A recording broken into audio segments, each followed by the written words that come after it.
Bonjour, alors dans cette vidéo, donc je prends la suite d'une petite vidéo que j'ai déjà faite pour donner les solutions d'un système linéaire. Deux équations, deux inconnues, hein, donc j'ai mis des paramètres histoire qu'on puisse prendre n'importe quoi. Donc je vous ai donné les formules qui consistaient à mettre le x égale un quotient de déterminant, y aussi, et puis le déterminant, je vous ai expliqué comment ça faisait, etc. Bref, je vous mettrai le lien vers la vidéo en question. Et dans cette vidéo-là, on va se concentrer sur la preuve. Et la preuve, on va simplement faire le pivot de Gauss. Donc là, je vais supposer aussi qu'on est dans le cas où le déterminant AD moins BC est non nul. Et puis peut-être on verra à la fin ce qui se passe quand le déterminant est nul. Comme ça bouclera un peu la totale. Bon, j'imagine que vous savez faire, mais bref, au cas où.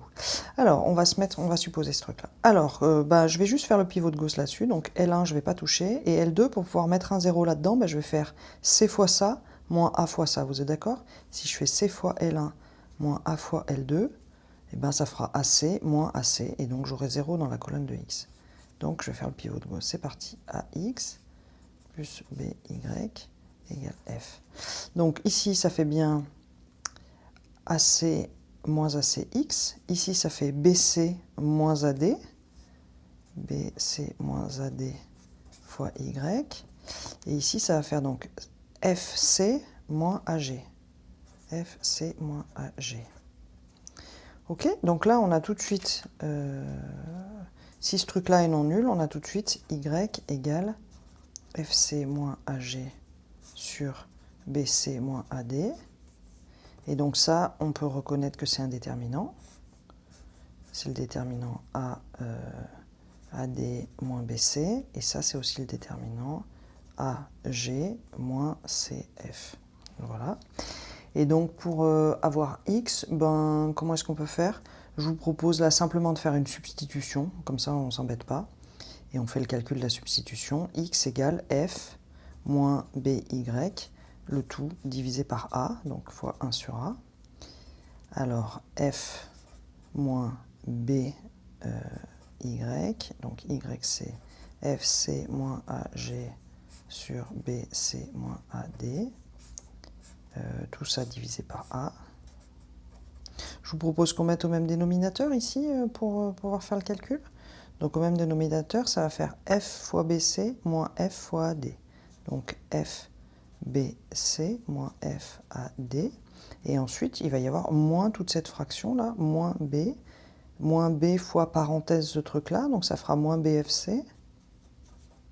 Et là, moins B parenthèse ce truc-là, ça fera moins plus, donc plus BAG. Ok? Faut faire gaffe au signe. Hein. Si vous avez un petit doute à cet endroit-là, vous développez lentement. Donc vous dites c'est F fois BC moins AD, moins B fois FC moins AG. Le tout divisé par ce qu'il faut. Et là, vous développez FBC, ça fait ça, moins FAD, ça fait ça, moins BFC, ça fait ça, et moins, ça fait plus BAG. Ok? Donc, si vous sentez de le faire en un coup, faites en un coup. Si vous devez faire une étape de plus, faites une étape de plus. Tout ce qu'on sait faire lentement, on finira par le savoir le faire vite. Mais au début, on commence lentement. Ok? Voilà. Donc là, c'est toujours divisé par BC moins AD.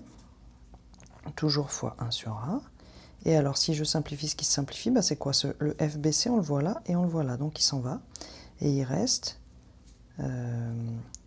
BAG moins FAD. Et vous voyez qu'il y a un A dans les deux cas qui peut se mettre en facteur. Donc, A fois, il reste BG moins FD, divisé par BC moins AD.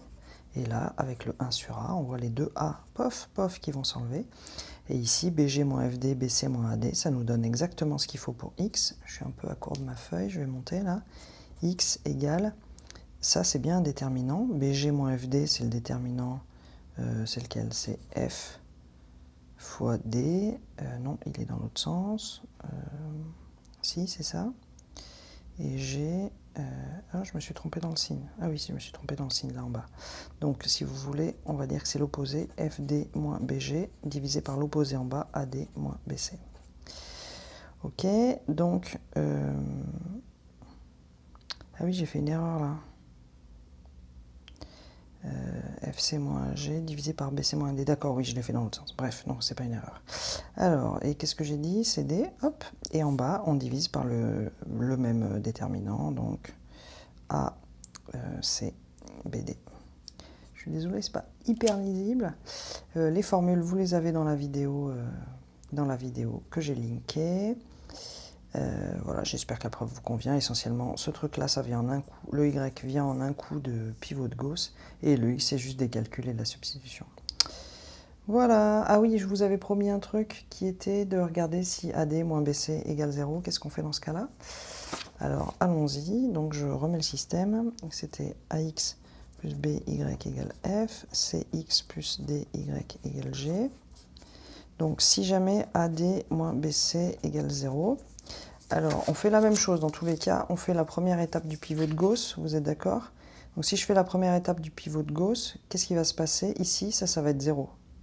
0 égale ça, FC moins AG. Donc, je recommence. Donc, L1 et ensuite CL1 moins AL2, on obtient AX plus BY égale F, et 0 égale, on a dit quoi? FC moins BG, ça? FC moins AG. FC moins AG. Donc là, on a deux cas. Le premier cas, FC moins AG est non nul. Là, on aura 0 égale un truc non nul. Et bien dans ce cas, pas de solution. Le système est incompatible. Et le deuxième cas, c'est si jamais FC moins AG, par hasard, ce truc est bien 0, alors dans ce cas, la deuxième équation sera 0 égale 0. Donc le système est équivalent à une seule équation, AX plus BY égale F. Et donc là, si on est dans R2, deux équations, deux inconnues, là vous reconnaissez une équation de droite. Droite du plan. Voilà. C'est bon. Bon, il y a 10 000 façons de la présenter. Vous pouvez trouver des vecteurs directeurs assez facilement avec 10 000 méthodes possibles. Je vous laisse a priori vous débrouiller avec ça. Mettez dans les commentaires si vous savez vraiment pas comment faire et puis je vous donnerai les détails. Voilà.